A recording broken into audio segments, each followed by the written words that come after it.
Diamond Harbour অভিষেক বন্দ্যোপাধ্যায়ের প্রচারে দেওয়াল লিখন। তৃণমূলের প্রার্থী তালিকা ঘোষণা না হলেও ডায়মন্ড হারবার থেকে তৃতীয়বারের জন্য যে অভিষেক বন্দ্যোপাধ্যায় লড়ছেন তা স্পষ্ট। দলের হয়ে প্রচার শুরু করে বিধায়ক পান্নালাল হালদার বলেন, অভিষেক বন্দ্যোপাধ্যায় এবার আরো বেশি ভোটে জয়ী হবেন। নওশাদ সিদ্দিকী ডায়মন্ড হারবারের নির্বাচনে প্রতিদ্বন্দ্বিতা করলে তার জমানা বাজেয়াপ্ত হবে বলে মন্তব্য পান্নালাল হালদারের। এবার অভিষেকের প্রচারে দেওয়াল লিখন।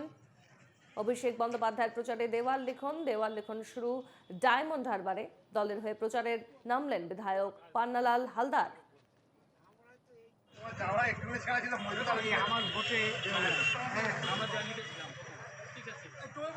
অভিষেক বন্দ্যোপাধ্যায় আমাদের আবেগ।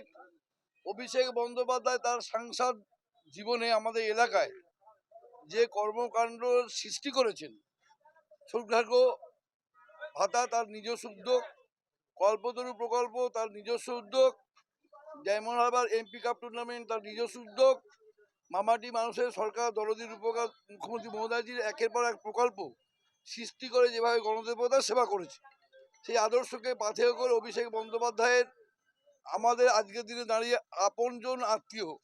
তাই অভিষেক বন্দ্যোপাধ্যায় পুনরায় আমাদের ডায়মন্ড হারবার লোকসভায় তিনি দাঁড়াবেন, এটা আমাদের আবদার আমার নেতৃত্বের কাছে। তাই অন্য রাজনৈতিক দল দেয়াল লেখনের আগে আমাদের দলের ভবিষ্যৎ অভিষেক বন্দ্যোপাধ্যায়ের লোকসভা কেন্দ্রে সরিষায় দাঁড়িয়ে আমরা অভিষেক বন্দ্যোপাধ্যায়ের নামে জোড়া ফুল সামনে রেখে প্রতীকে আমরা দেয়াল লেখানো শুরু করলাম। আজ থেকে আমরা অভিষেক বন্দ্যোপাধ্যায়ের নামে দেয়াল লেখন শুরু করলাম এবং অভিষেক বন্দ্যোপাধ্যায় আমাদের ক্যান্ডিডেট এবং অবশ্যই সে তৃণমূল থেকে দাঁড়াবে। একটা বিশেষ কাজে এসেছিলাম, আমরা ঠিক করলাম আজকের দেয়াল লিখব। আজকে থেকে কি শুরু হয়ে গেল? আজকে থেকে আমরা ভোটে দামাবাজি দিলাম।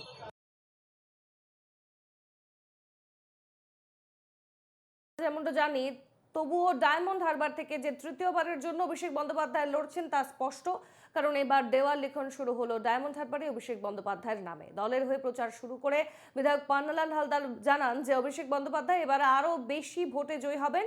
নওশাদ সিদ্দিকী ডায়মন্ড হারবারের নির্বাচনে প্রতিদ্বন্দ্বিতা করলে তার জামানা বাজেয়াপ্ত হবে বলে মন্তব্য পান্নালাল হালদারের।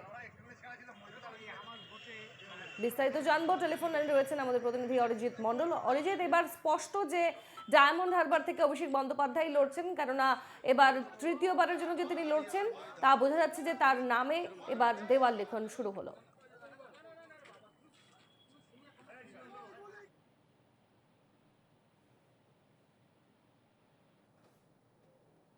হ্যালো, অরিজিৎ, শোনা যাচ্ছে?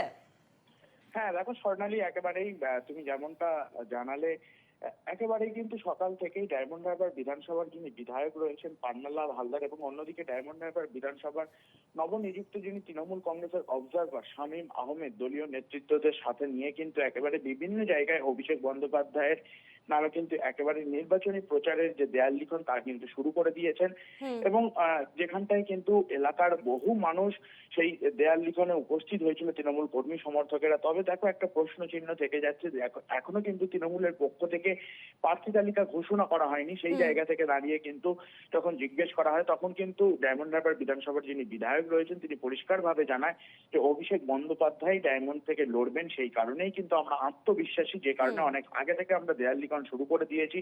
এবং অন্যদিকে নওশাদ সিদ্দিকীর প্রসঙ্গ যখন তোলা হয় তিনি কিন্তু পরিষ্কারভাবে বলে যে নওশাদ সিদ্দিকীর কিন্তু জামানা বাজেয়াপ্ত হতে চলেছে, যে কারণেই অনেকটা আগে থেকে প্রস্তুতি শুরু করে দেওয়ার জন্যই কিন্তু এই দেয়াল লিখন বলে জানা যায়। এবং এইভাবেই কিন্তু ডায়মন্ড হারবার বিভিন্ন জায়গায় ইতিমধ্যেই অভিষেক বন্দ্যোপাধ্যায়ের নামে দেয়াল লিখন শুরু হয়ে গেছে। একেবারেই খবরে নজর থাকবে। আপাতত ধন্যবাদ তোমাকে অরিজিৎ।